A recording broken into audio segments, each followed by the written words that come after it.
Chapter 30. Woe to the rebellious children, says the Lord, who take counsel, but not of me, and who make a league, but not of my Spirit, that they may add sin to sin, that set out to go down into Egypt, and have not asked at my mouth to strengthen themselves in the strength of Pharaoh, and to take refuge in the shadow of Egypt. Therefore shall the strength of Pharaoh be your shame, and the refuge in the shadow of Egypt your confusion. For their princes are at Zoan, and their ambassadors are come to Hanes. They shall all be ashamed because of a people that can't profit them, that are not a help, nor profit, but a shame, and also a reproach. The burden of the animals of the south. Through the land of trouble and anguish, from whence came the lioness and the lion, the viper, and the fiery flying serpent, they carry their riches on the shoulders of young donkeys, and their treasures on the humps of camels, to a people that shall not profit them.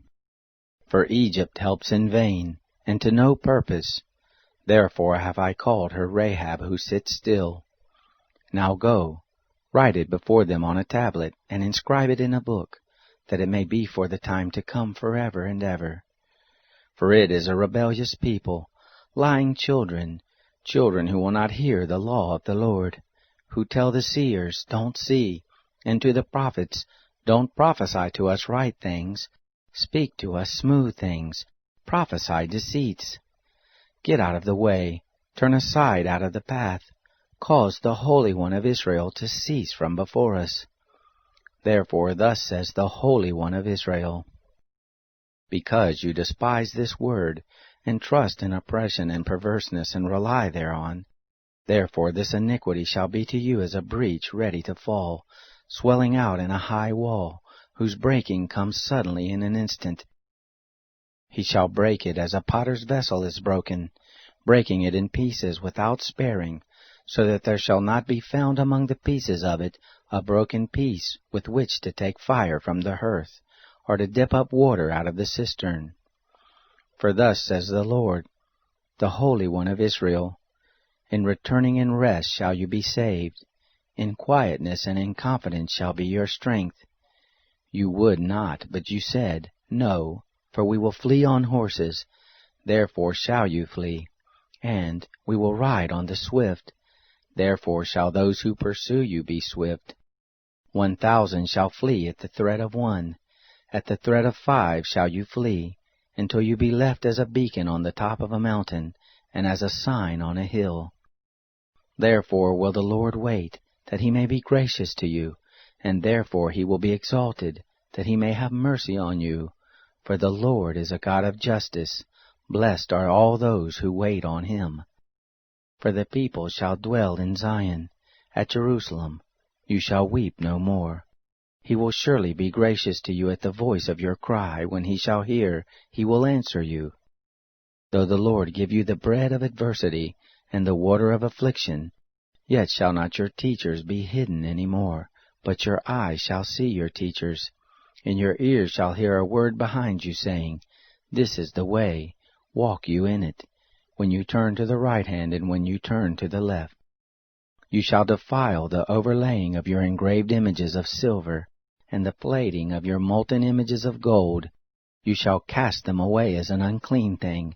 You shall tell it, Get you hence. He will give you the rain for your seed, with which you shall sow the ground, and the bread of the increase of the ground, and it will be fat and plenteous.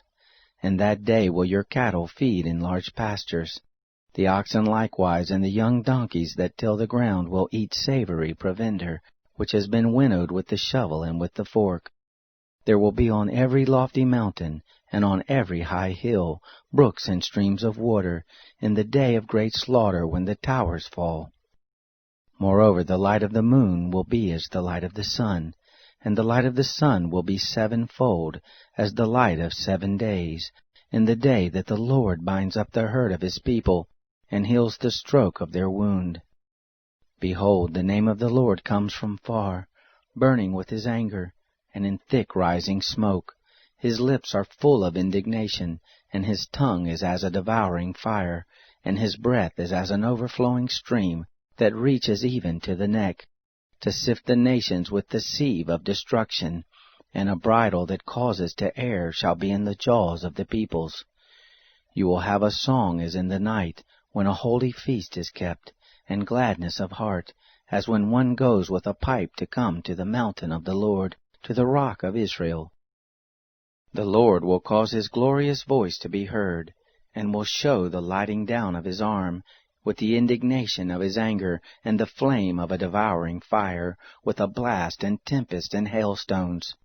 For through the voice of the Lord shall the Assyrian be dismayed, with his rod will he strike him. Every stroke of the appointed staff which the Lord will lay on him will be with the sound of tambourines and harps, and in battles with the brandishing of his arm will he fight with them. For a furnace is prepared of old, yes, for the king it is made ready. He has made it deep and large. The pile of it is fire, and much wood. The breath of the Lord, like a stream of sulphur, does kindle it.